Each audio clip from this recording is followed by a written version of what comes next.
Okay, Dr. phone.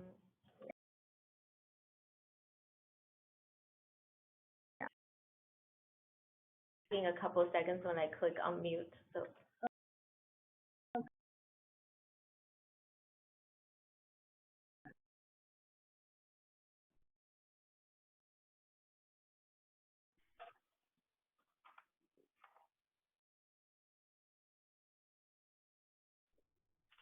Okay, I think we should be ready to go. I will share screen.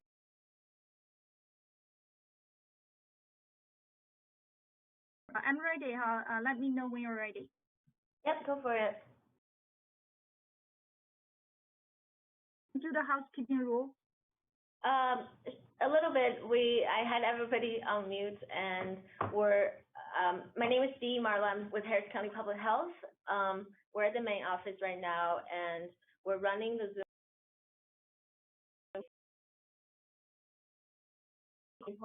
During the presentations, ask questions. You can either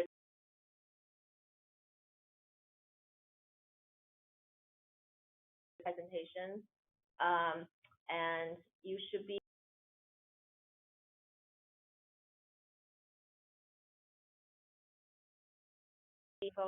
up here as well.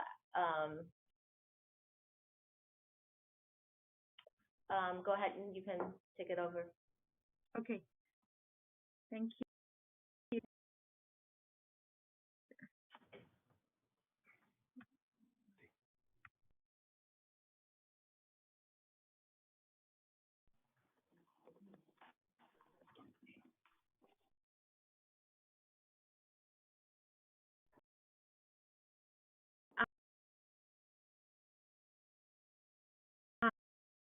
Yeah.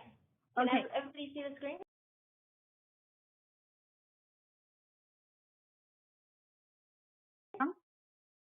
It's on. And the hosting committee.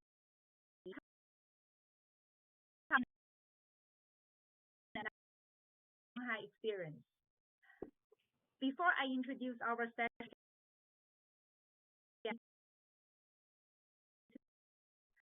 I grew up in China and completed my bachelor's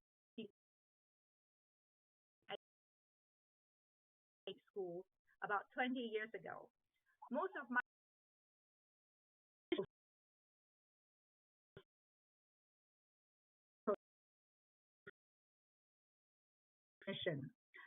these are pictures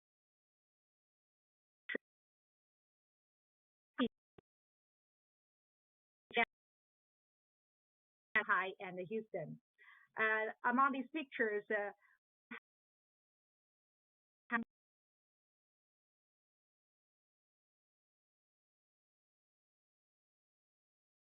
and University Cancer Center.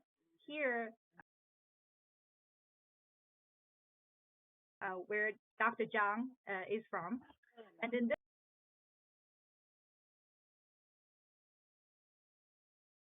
picture, because at this picture, you can see Dr. Xia is in the first place. And so Dr. Xia has also been very supportive with the U.S.-China exchange and have received a guest from Shanghai. We also want to point here. So although it's the first time we met each other, but because of all these connections, we already know each other. It's like old friends getting together.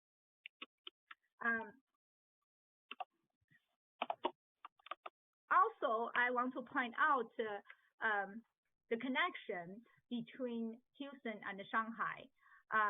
This picture is a historical picture where Chinese leader Deng Xiaoping, on his first trip to America, he actually visited Houston in 1979, and he went to a rodeo show where he greeted the rodeo performers. He decided to establish the first Chinese consulate in the U.S. in Houston. So this is a special connection between Houston and China. Also, there's a special connection between Shanghai and Houston and Harris County. Shanghai and Houston is a friendship city. The mayor of Houston have visited China and led a delegation of 80 people from Houston to Shanghai in 2017, and Foreign Affairs Office of Shanghai held a photo exhibition in 2019 in Houston, showing the Shanghai story in the past 40 years during U.S.-China diplomatic relationship. And these are the pictures was taken here. This taken in Houston here, and this one in the corner looks like in Shanghai, but it's actually in Houston. It's a special show in Houston, bring this 3D dimensional experience to Houstonians from Shanghai. And these two pictures from the mayor's trip to Shanghai. So now let me welcome our distinguished guests. First, from the China side, we have Shanghai Medical College, Dr. Fan Wu. Also, Dr. Wen Hong, he's the head of infectious disease department at Huashan Hospital affiliated to Fudan University. Both of them on the Shanghai COVID-19 task force. Dr. Zhang is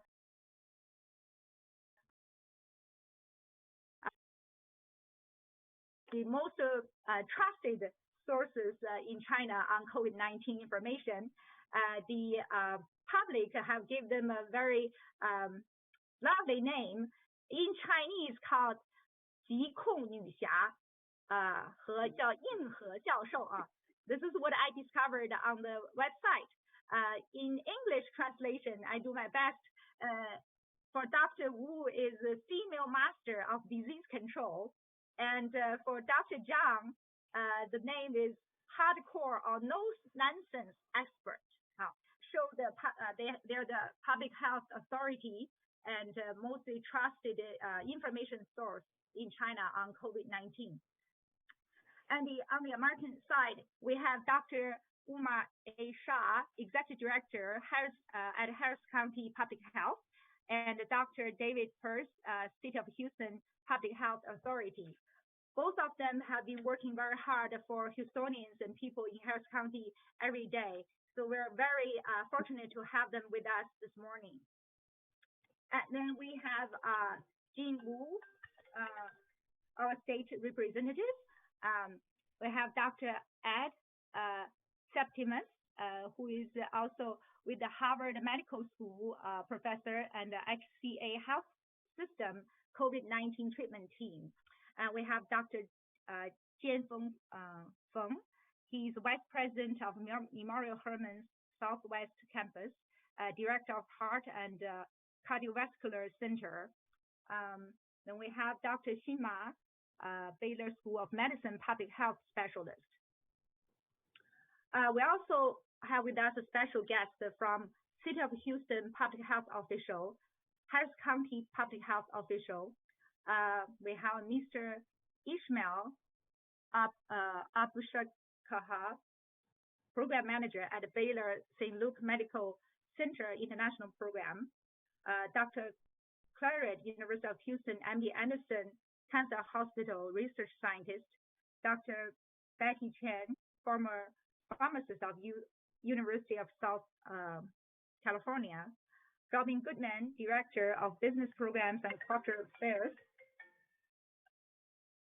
at the George H.W. Bush Foundation for U.S.-China Relations.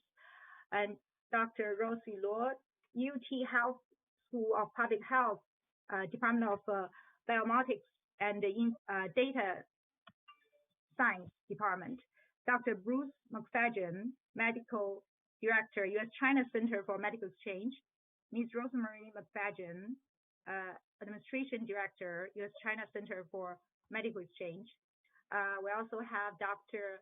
Tanya Mata, Vice President, International Services at the Baylor St. Luke Medical Center. Professor Xisheng Pan, Urban Planning and Environmental Policy, Texas Southern University. He's also captain of the donation team for Peking University Alumni Association of Houston. Ms. Yu Hua Chuan, Chief Operating Officer, George H.W. Bush Foundation for U.S.-China Relations. Dr. Michael Wang from University of Houston MD Anderson Cancer Center, Department of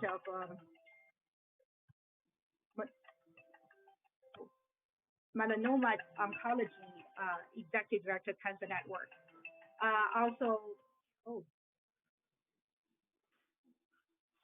Mr. Salam Vakila, Director of the Memorial Hermann Hospital International Department, and Dr. Mei Xiang Yu, Director, Canal Medical College, Houston Methodist Hospital Research Institute. That's our guest. Later on, our co-host will introduce them more in details. I'm going through this agenda just to make sure everybody knows what's going to happen later. So now we have introduction and welcome, about 10 minutes. Then I'm going to introduce Dr. Feng, who is the symposium co-chairman. And then we'll welcome State Representative Jing Wu to give us welcome remarks. Then we'll have Dr. Septimus introduce our speakers today. Then we'll have Dr. Shah and Dr. Peirce speak about Harris County and the city of Houston COVID-19 situation. Then we'll have our Shanghai speakers, Dr. Zhang and Dr. Wu, talking about Shanghai COVID-19 situation. After all the speakers, we'll have a Q&A section. Will be led by Ms. Dizhi Malo and Dr. Xin Ma. And then we'll conclude and appreciate everyone's work today. Okay, so let me introduce the symposium co-chairman, Dr. Feng. Dr. Feng is a VP at the Memorial Hermann Hospital Southwest Campus. He's also director at Heart and Cardiovascular Center. He's outstanding cardiologist by American Consumer Research Council, also Medical Doctor of the Year. He has many outstanding achievements. He's also invited as outstanding representative of overseas Chinese to attend the 5th meeting of the 12th National Committee. And also May 15th of 2017 is dedicated as Dr. Feng Jianwei's Day. So now let's welcome Dr. Feng. Thank you, Dr. Wu. Hello, everyone. Good evening to Shanghai and good morning to Houston. Shanghai is the second largest city in China, with a population just shy of 36 million. But Shanghai has only less than 700 cases, COVID cases, and with 7 deaths. And those numbers are incredibly low, and that represents a tremendous work from Shanghai officials and all the healthcare team have done to contain this pandemic. Well, Houston also has done a remarkable job in the fighting against COVID-19. And compared to the highly populated metropolitan cities around the country, and thanks to the Mayor Turner leadership, along with Harris County and Houston public health, such as Dr. Shah, Dr. Peirce, and great leadership, of course, with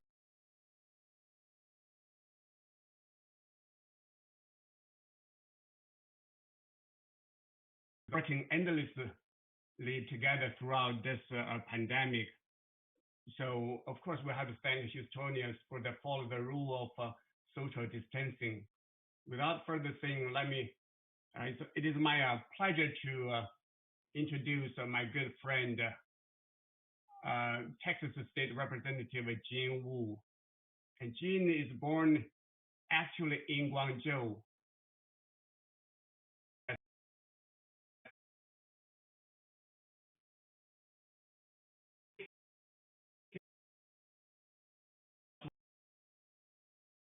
including Chinatown.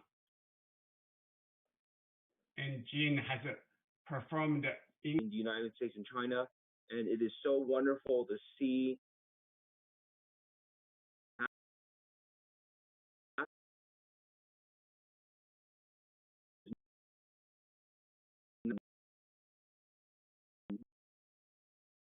across all boundaries, but our solutions to the city of Houston, behalf of the state of Texas, and maybe on behalf of the United States, we thank everyone for your hard work, for your sacrifice, and for everything that you do to make the cause of humanity better. Thank you, Jean, for all the effort. Now, let us welcome the world-renowned infectious disease Zhang Wenhong for your great job, and let's welcome Dr. Zhang.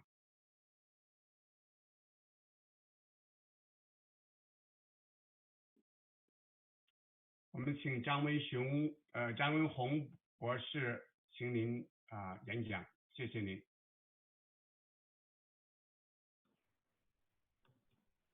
I just unmuted you, Dr. Zhang. I think it takes a couple. Can you hear me? Yep, we can hear you. Oh, no.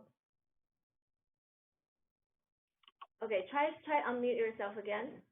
Okay. There we go. We can hear you now. Yep. Okay, wait. Okay.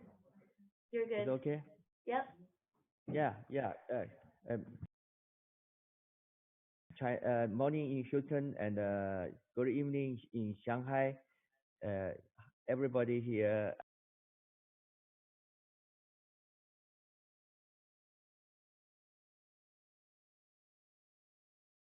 I think this is really a special time for us. This is a special time point for us to work together.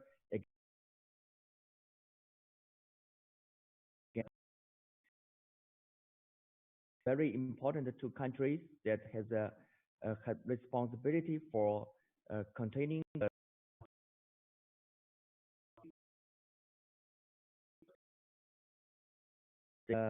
get some successful fruit in the battle against the virus. However, today I noticed that there's still a lot of countries now suffer from the virus. So therefore, in the future, I think it's so important that both countries, from the scientists and the doctors and all the citizens in the both countries, we should share our information, our experience together. Let's fight the virus around the world together. And I think even though the United States win the battle or the China win the battle, it's not enough. So today, I think, maybe this is a small step for us to go together against the virus. I think the long way still need us to go to fight against the virus to help the world to win the battle. So today, I think just at the beginning. And I think not even it's the beginning of the end. I think it's, of course, according to the prediction of the scientists around the world, maybe we should have a... We're going to go to Dr. Septimus. Will shortly become the third largest city in the United States. Of course, not exactly the same size as Shanghai with 2009. Health departments, they work hand in glove with each other. So thanks, supporter, of sharing that memory. It was a fantastic opportunity to meet with the Chinese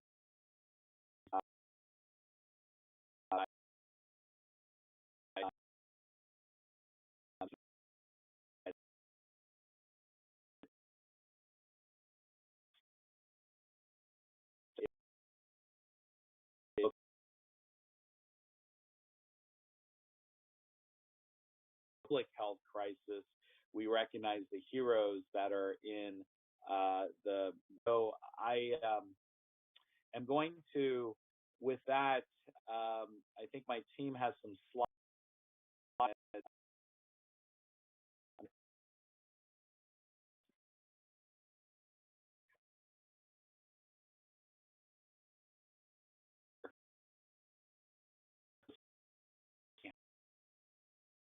Yes. Okay.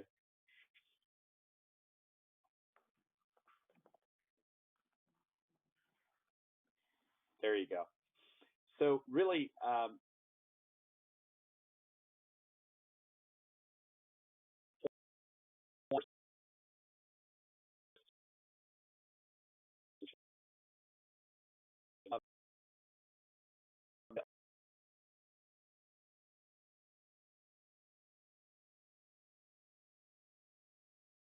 until it is time, when middle of a crisis that is oftentimes. Dee, are we okay on the slides? I'm not sure what's.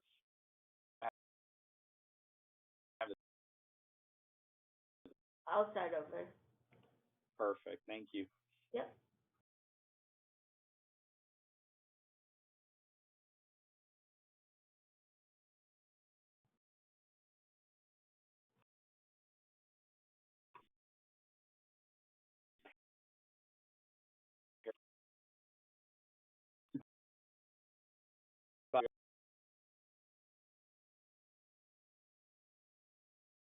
Community is quite large. We're very in Wuhan, and this is an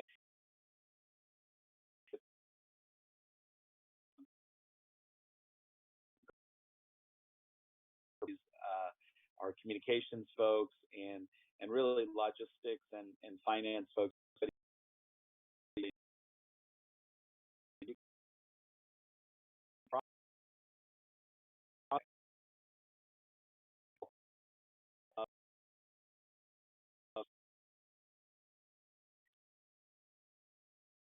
The messages about being, as we all are, by Zoom or by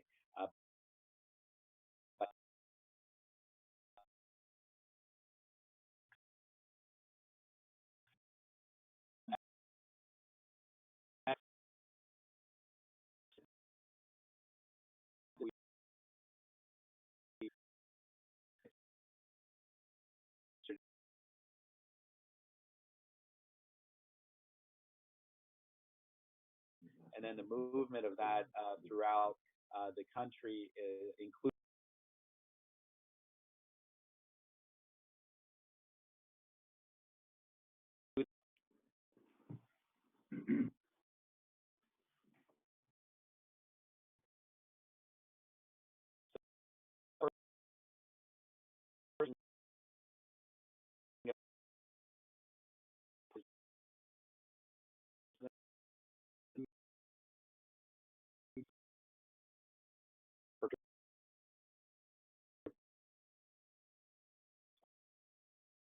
We ultimately come together because it's for the benefit. Our main goal of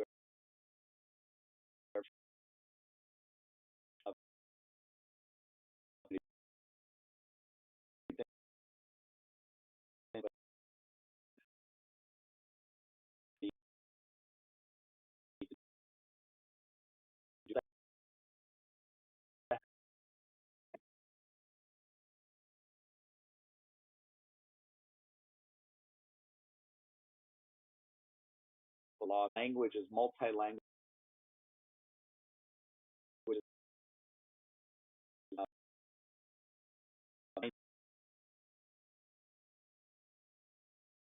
Way to communicate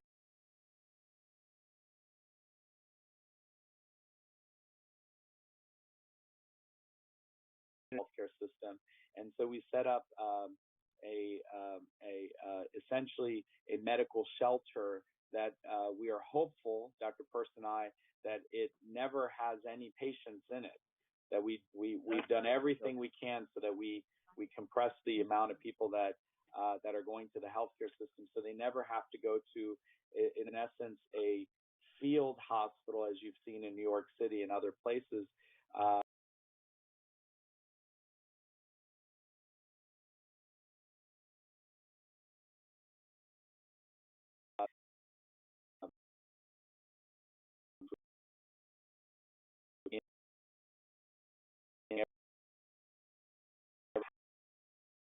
but not to receive any patients.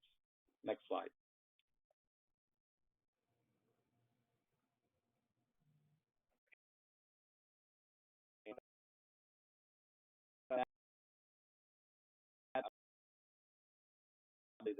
The right sport for this discussion, but I'll bring it up that we really have this invisibility crisis for public health. That people this invisibility crisis in public health is we have to do the 3 V's. One is we have to raise the visibility.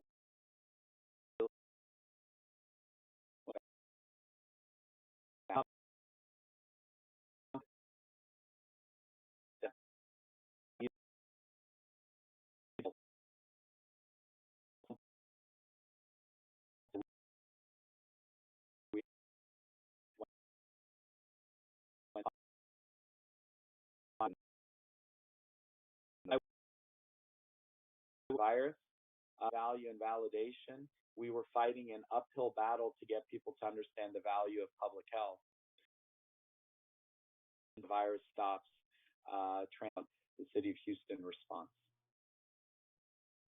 Thank you, Dr. Shah. And while my slides are being brought up, I just want to point out a couple of things. One is I want to thank our colleagues from Shanghai and from the medical community across all of China for working with us, and particularly for today.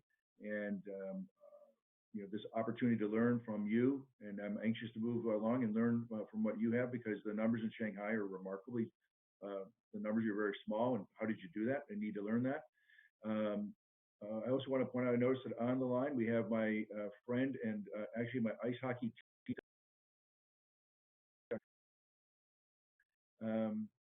It's interesting how lives will overlap, but as we bring up our slides, the one thing that Dr. Septimus actually said,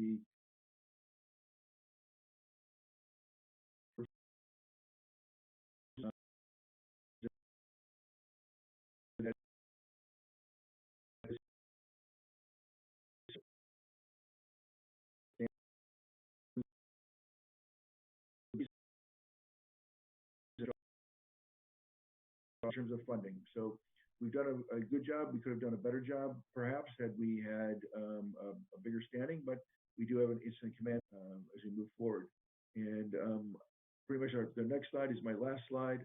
And I just want to once again thank everyone for this opportunity to share intelligence, to share tactics, to share lessons learned as we move forward in our efforts to protect the deaths in the Houston-Harris County area. That's 50 too many. Like the flu, I argue every year that every one of these viral-mediated deaths was preventable, or at least potentially preventable. And we just need to, as a community, not just as physicians and scientists and civic leaders, we need to all come together and protect lives. And that's what this is all about at the end of the day. It's about protecting people's lives. Thank you. Thank you, Dr. Perez. I'm going to toss it to Dr. Wei Wu with the Medical Exchange, and she's going to introduce our Shanghai.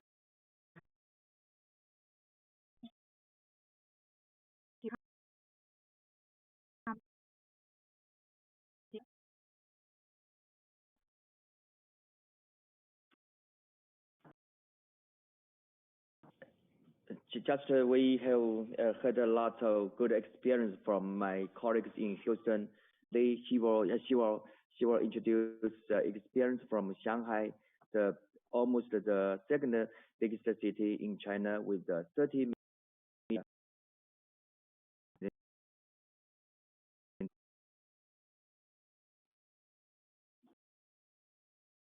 Good evening and good evening in Shanghai and good morning in the United States. So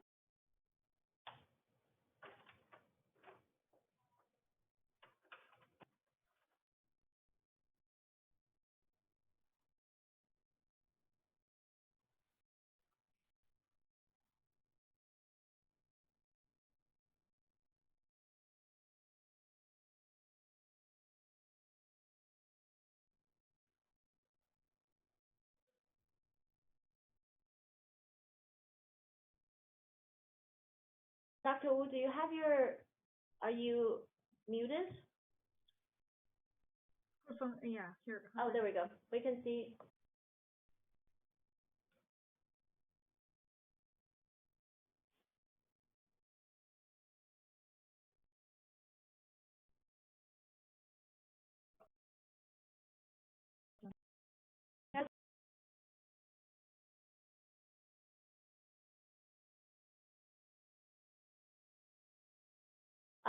Your team. So this number is currently the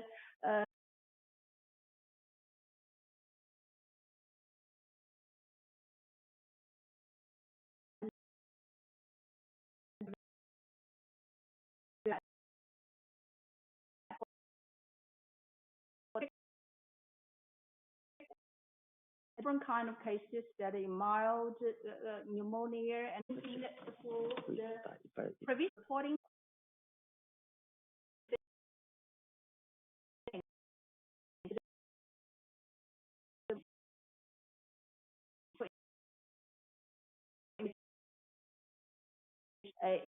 Health education, and we do quite a lot, even by myself and Dr. Zhang. We're using different kind of way, like the mass media, using the WeChat, using the newspaper and the TV. So anyway, that any kind of the method that we can take, and we're sending the right information to stop the rumor.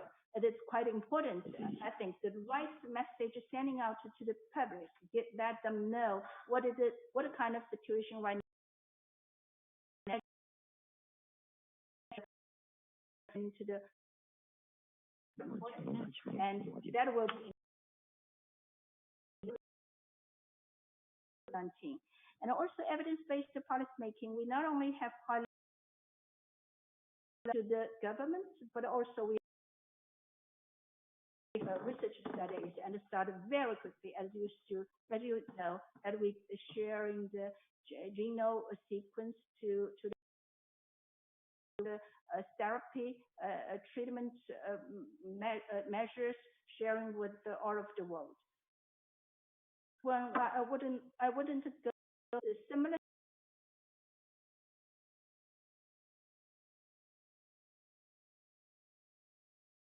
The 3rd March. We have the population. We have population. You are found out 39 domestic cases in total. There is 30 are cured. So you cured, and we have known medical stuff in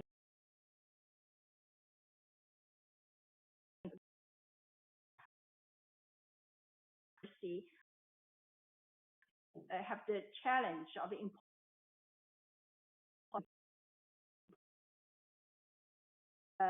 out of the but with symptomatic case.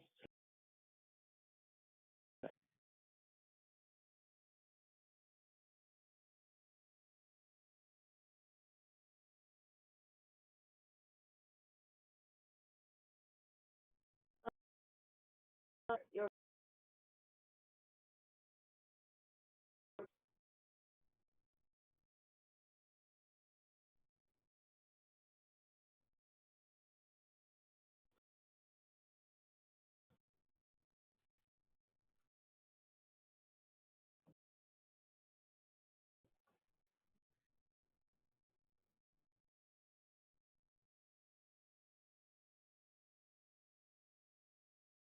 Dr. Fan Wu, can you unmute yourself?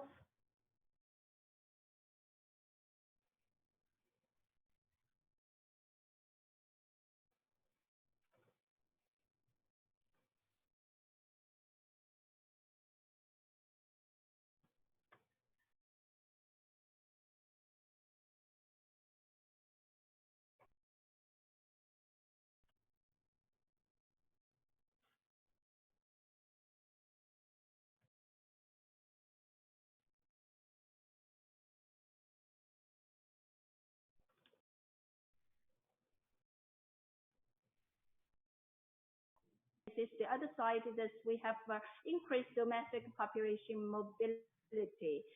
That will increase the risk for Shanghai municipality. So now how we do this next? So I think the more intensified and quarantine for the people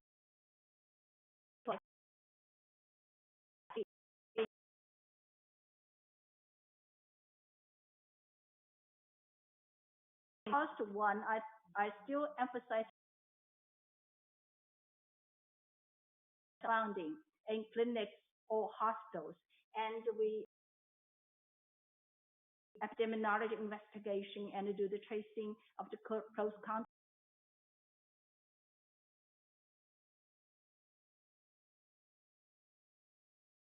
It's very, very important for us. And otherwise, then we hope.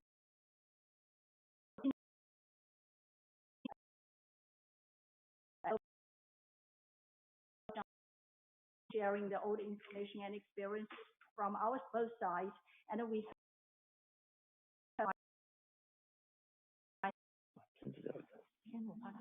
又听不见了。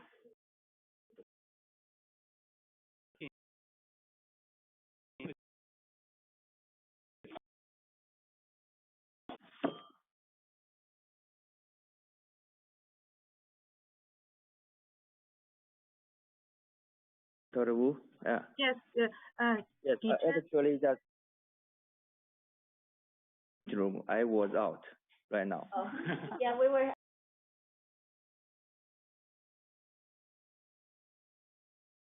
It's your computer?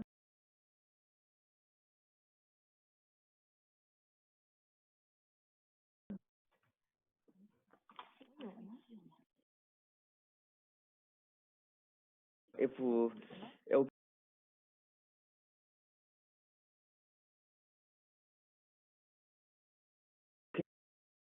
you just go slides one by one, okay?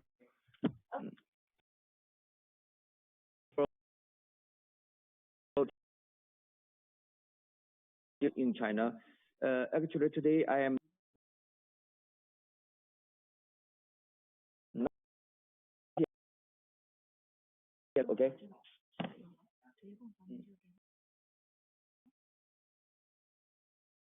Yeah. I think it's too late today. I just speak without the slides, okay? Okay. But slides go very slowly. I will not share the slides, okay? Okay, go ahead. Okay. So, but I cannot see you. Yes, good. I can see you. That's very good. Very good. So, and Professor Wu just mentioned some experience from China. And actually, today I just want to talk about some experience from China as an angle of a doctor. So, everybody knows that China is a very short period that we ended the battle. So in Shanghai, we almost have 30 days. We have no local cases. If I'm here to tell some experience in China, I just want to say that we have no very specific experience. So one experience for us is just we do everything we can for diagnosing the patients. So we do the diagnostic measures for every suspected case we can find. The hospital in other cities, we just use some existing sites, just like a stadium, schools, and hotels, and every building that we can find, we set up the shared hospitals. The biggest shared hospital we can accommodate 1,600 beds. So therefore, we just spend almost 4 weeks. We accommodate every confirmed cases and in the shared hospitals. So this is very important for us to quarantine the confirmed cases and stop the spread of the disease around in the community. So find every suspected cases and do the detection, then quarantine every confirmed cases and tracing every close contacts. And this is our very important experience. So the second experience for us to decrease the mortality, I think, is just a very early stage. According to my analysis, I found that the ICU beds in China is actually much lower than that in United States. However, we do the tracing, we found the patients at a very early stage. I think this is very important for us. If we have lots of patients, just like in United States, in China, I think we cannot do better than United States because you have much more ICU beds per 1 million people. So therefore, our experience is just to do as quick as we can. So maximizing the testing, maximizing the tracing, and also maximizing our hospitalization for the patients. This is our experience. So today, actually, we almost have no local cases already. However, this battle is not the battle only in China, but also it's the battle all around the world. And the United States, and still today, I think there's still lots of patients there. But I believe that the United States is almost the country with the best medical resource in the world. The ICU beds in the United States per 1 million population is much higher than that in Germany, than any other country in the world.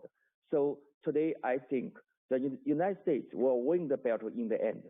However, today I noticed that there's outbreak in India, there's outbreak in South America, there's an outbreak in Africa. So my major concern is about not China, not United States. I think the experience from United States, the experience from China, I think we should work together to fight against the disease around the world. So I don't know how long we can win the battle, but I believe that we will win the battle. So I think maybe next month you will restart the city and restart New York and restart the job, all the working. I think the experience from United States will provide the good experience for all around the world. Because today in China, we have no local cases, but we have a great challenge to face the imported cases. So tomorrow and next month or next year, I think up to now, I do not know when we will end the battle. However, I think we work together to win the battle. This is a secret. This is also the most important experience we can get from this battle. So many thanks for my colleagues in the United States. Your experience really provides a very important experience for us. I think in the future, someday, I think maybe we will work together, fight the virus, and help other countries to win the battle in the end. Okay, thank you. Thank you very much. Yeah.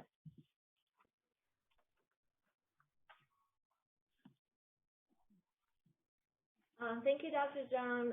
We are at 9 o'clock. I apologize, we ran out of time, but we did, prior to our presentations, we had collected some questions from the public, also our media partners. So we have, one of the questions I was asked was, what are the criteria for how do we consider reopening businesses and institutions, and what are levels of measurements we are looking at to open the economy, but also take measures to prevent the spread again. So this will be for both sides. So I'm going to unmute Dr. Perth, Dr. Shah, as well as I think Fudan, the Shanghai side, you guys are unmuted already. So if you would like to take that on.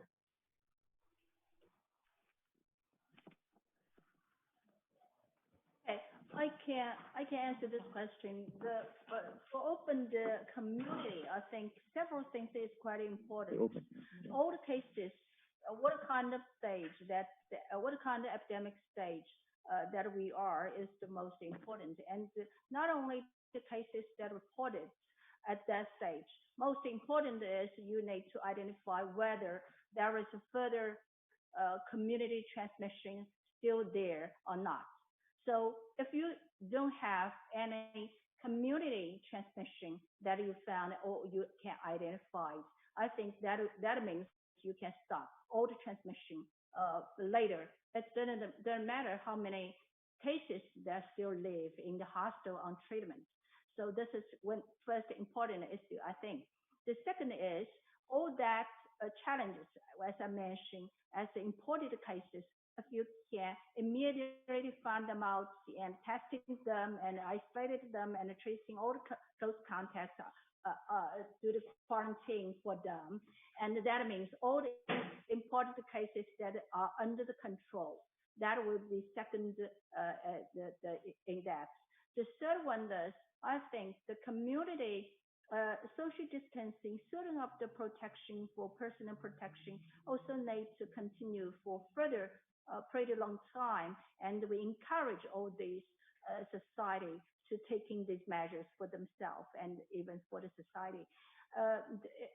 There are the force, and I think the bottom line is still the sensitivity, high sensitivity of the hospital and the clinics can fund the new cases. I think in the case. In case there is one case, the new infection will happen, that we can find them quickly, and also that the CDC system needs to very quickly do the epidemiology, field epidemiology investigation that is further to control the epidemic, the new epidemic. So if you can have these kind of conditions more satisfied with these kind of conditions, I think the society can reopen again. Thank you.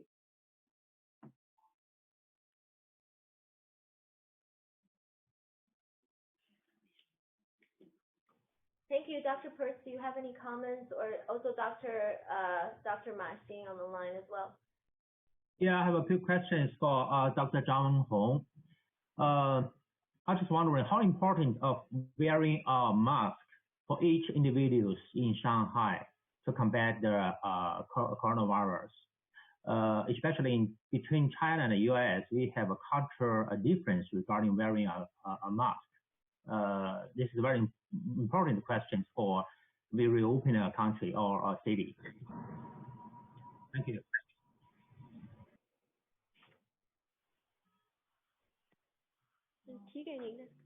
Mask, you mean the mask, Sarah? Wearing a mask? Yes. You mean Shanghai recently? You mean now? Yeah. From beginning. From beginning, yes. The mouth mask actually is really the comments about to take or not. It's really controversial in the world. However, according to my experience, I think in China we have a lot of people together. I think if we just taking the social distancing, sometimes it's not enough because every day we just stay together. So many people. If we stay at home, so stay everywhere, so many people. So I think that if we will do the social distancing, the mouth mask is just help us to keep the social distance.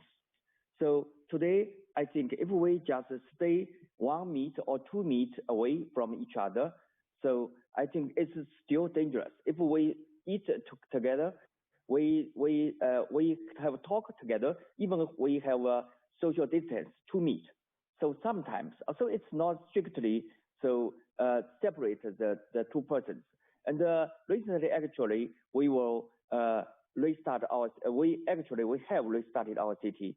And several months ago, and even today, we have no local cases.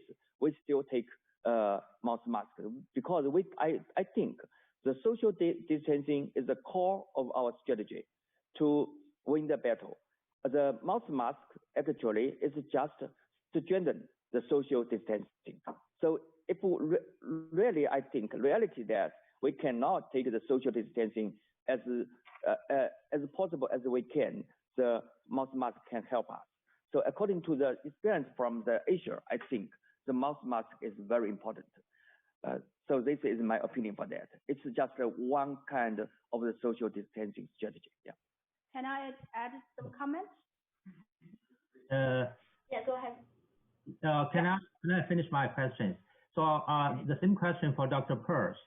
A couple of weeks ago, when Dr. Pearce was interviewed by public media talking about wearing the mask, there is cultural issues which Dr. Pearce mentioned during the interviews. So I'm just wondering, for City of Houston, will we require each citizens wear masks in near future, mandatory, to help to control the infection transmission of virus? Yeah, thank you. That's a good question, and it's one that our elected leaders will have to wrestle with. We are seeing in several communities across the United States where such rules and in fact laws are being implemented at the local level. And you're right, it is it's a cultural difference in that here in the United States, we have not appreciated the value of wearing masks. I think many Americans today are gaining that appreciation. So it wouldn't surprise me if we see it in the future. I don't hear talk of it here locally, not a lot, but I anticipate that we will have that conversation at some point soon. All right, thank you. And I think Dr. Wu in Shanghai has a comment. Go ahead. Yeah, I would like to add some comments about wearing the masks. 2 points. One is this time why we encourage people wear masks. The reason is before the symptom appear. That means that people can identify themselves as illness. Before that we know the virus already there, and also the person has the capacity to transmission about 2 days before the symptom appear. So that is the very critical point why we encourage everyone to wear the mask. This is one point. The second is, I think, at this stage, we still encourage people to wear masks, but still depending on what kind of epidemic stage that we have. As I mentioned, if we identify the lower level of the risk of the epidemic stage, that means we have a very, very few, almost none of the transmission or infection carriers in the general population. That means everyone don't need to wear the mask. But for certain high-risk population, like elderly people, like the kindergarten children, that we encourage them still wearing the mask. And also, when you attend some high-risk high-risk situation, go to some places, high-risk places, like you go to the hospitals, or you go to the healthcare elderly healthcare houses, that we hope everyone can wear masks to protect yourself and also protect the others. Yeah, right. Thank you, Dr. Wu. I think, Dr. Shaw, are you on? Did you have a comment? No, I totally agree with Dr. Wu. No more comments. Yeah. Okay. This is Dr. Shaw. Yeah, I agree. I just want to say that I agree with Dr. First about the cultural differences. I think the one thing we're trying to emphasize to people is social distancing. And so where the social distancing is not feasible, that's where we're encouraging the use of the masks in a more direct way. So if you're out in a park, there's nobody around you, wearing a mask we don't see that as being as high of a level of potential risk as if you're in a close quarter with people right next to you within 3 to 5 feet, where a mask would be appropriate. So I think it's not just a black or white of a mask of yes or no. I think it's also making sure that we recognize the risk of the situation, and then really helping our communities understand what would be the right occasion to be wearing the mask, where it's going to be more effective than in other occasions.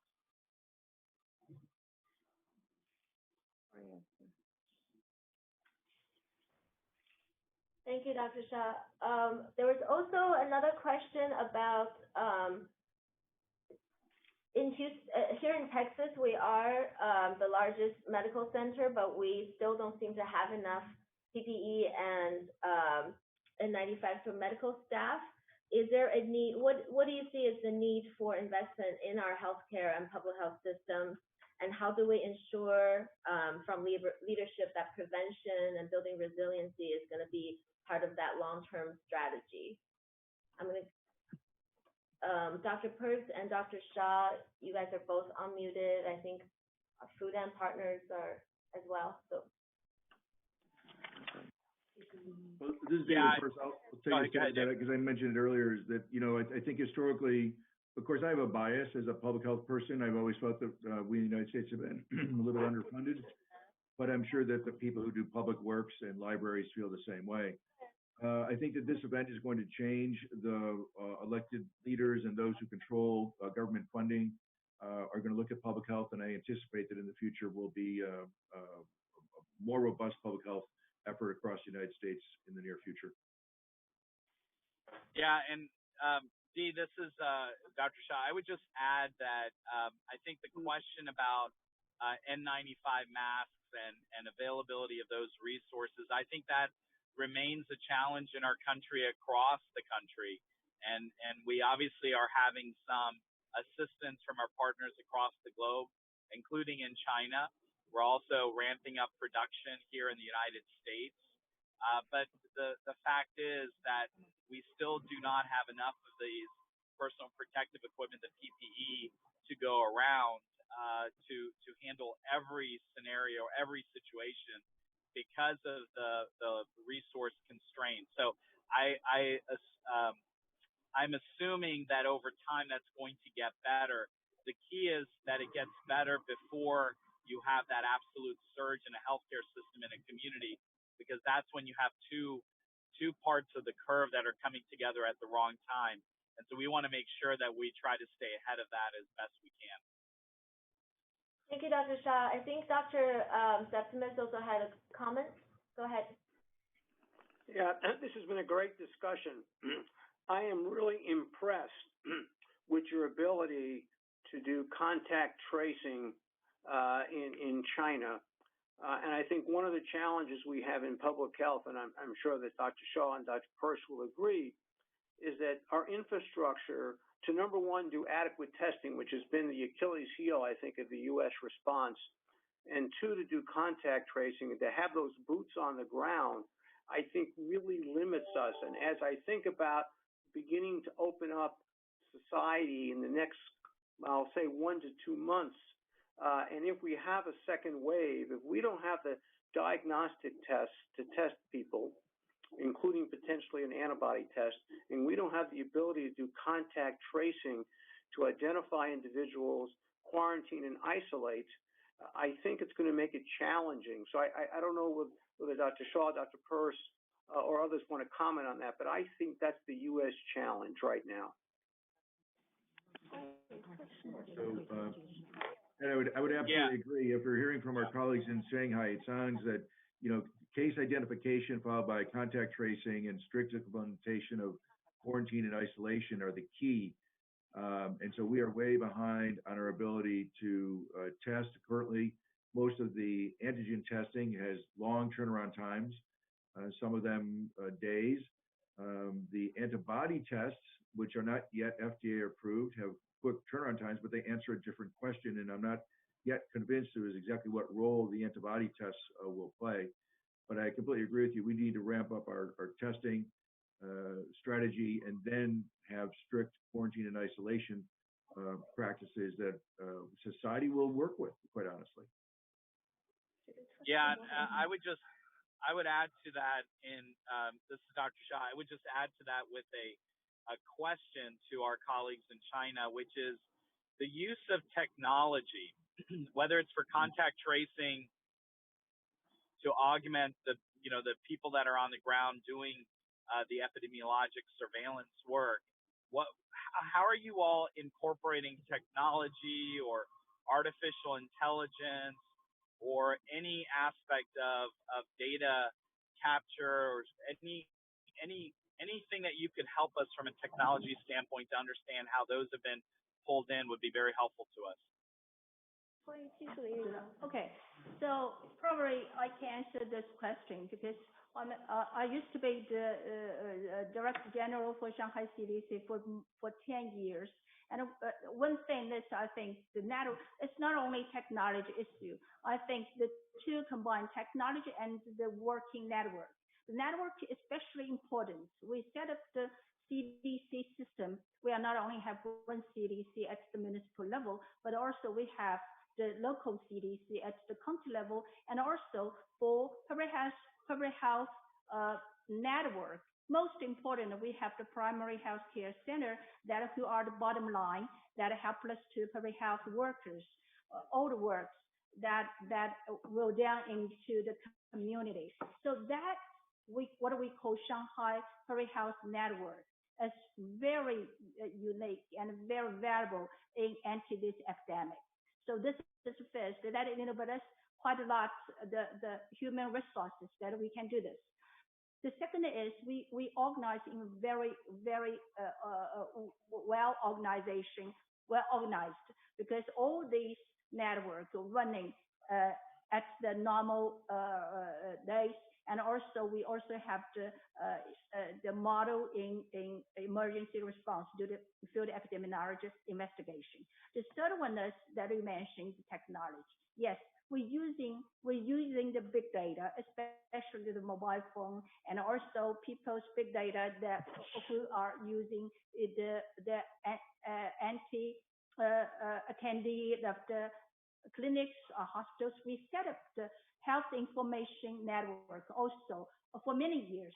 So everyone that in Shanghai, no matter you are the Shanghai residents or the mobile population enter into Shanghai, you visit the hospital, that we have the health archive for everyone. And you can use the mobile phone to check the contacts that we are,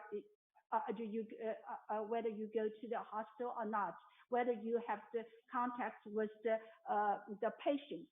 So new technology, I think it's very helpful this time. That will be increased, making it timely to find out the contact person, and also increase the quality of the field epidemiology investigation. Thank you.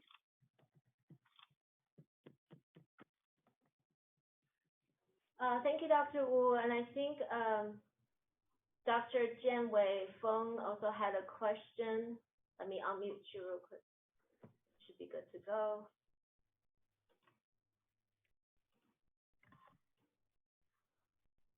Can you try to unmute yourself on your end? Because I think, okay, there we go.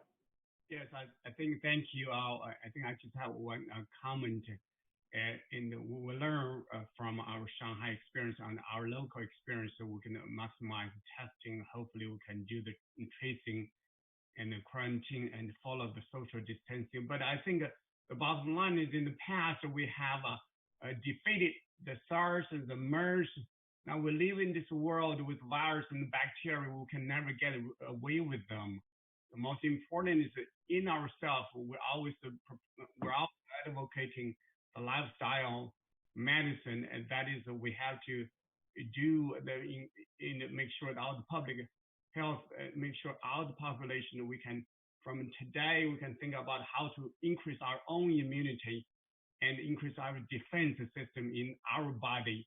And such as we can have this routine good exercise with a good unprocessed food, and more proposed for the vegetarian things, and with the final way to release our great stress, have a good quality of sleep. All of these measurements will eventually increase our body defense. Of course, it can decrease in the risk of cardiovascular disease, and also decrease the chance to get a cancer.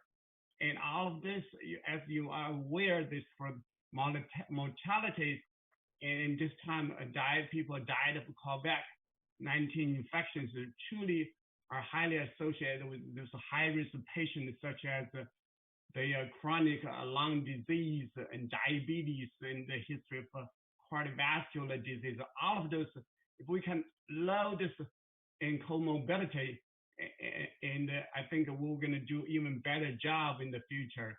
But just thank you for everyone's input here.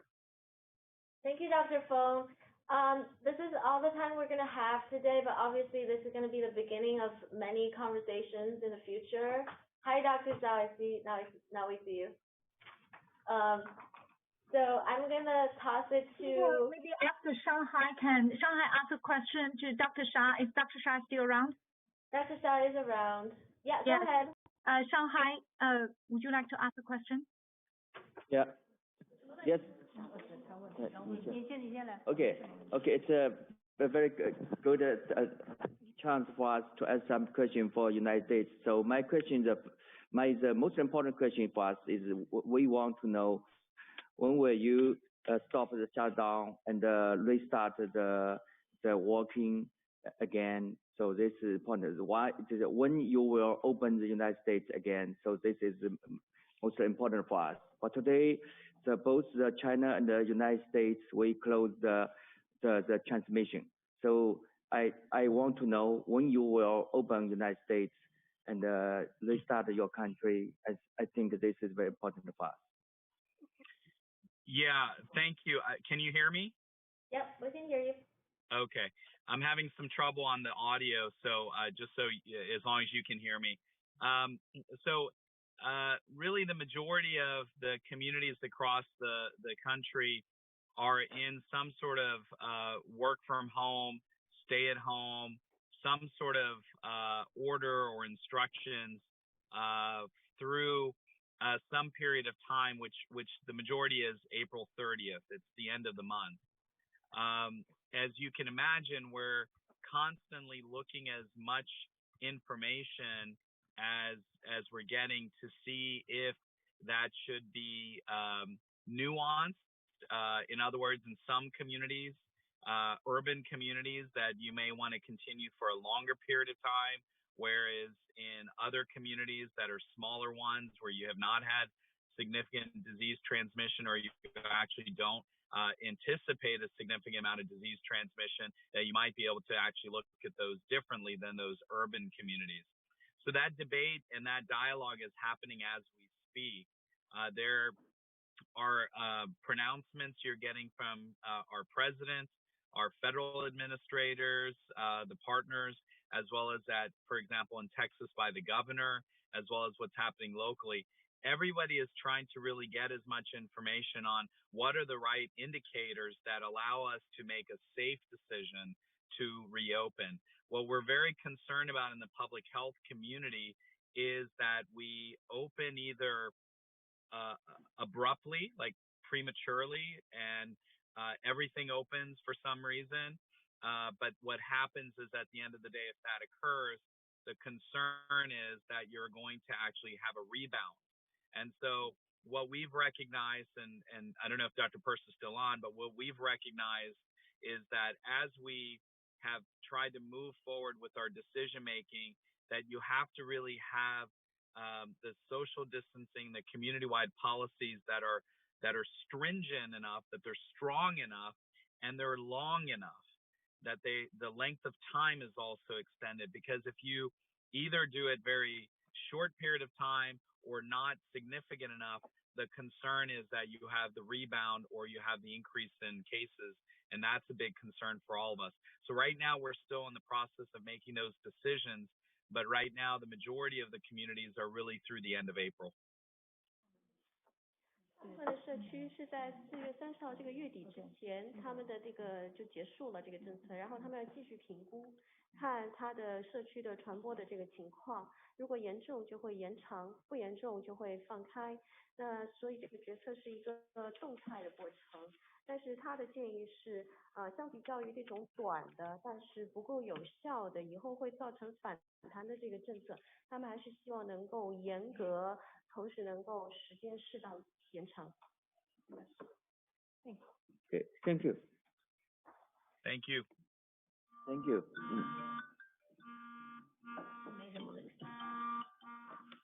I think I'm going to toss it to Dr. Wei Wu with the Medical Exchange for any additional comments. No, thank you for everyone for staying on for extra time. Obviously, this is a very, very good discussion. I hope this is the beginning of many conversations. I think my mission has fulfilled. That's to connect the experts from Shanghai and from Harris County and the city of Houston. I want to thank the Consulate General of China in Houston and also Foreign Affairs Office in Shanghai, who have greatly helpful in communicating and connecting the experts together. Thanks to Dr. Wu and Dr. Zhang from China for staying extra time. It's so late in China. We really appreciate it. And thanks to Dr. Sha Dr. Purse, Dr. Feng, Dr. Ma, and Dizhi, everyone to stay with us for extra time. We'll schedule another conversation if both sides are interested. And stay tuned with us. Thank you, everyone. Have a great day and be safe and be healthy. Thank you. Thank you. Have a good one. Bye.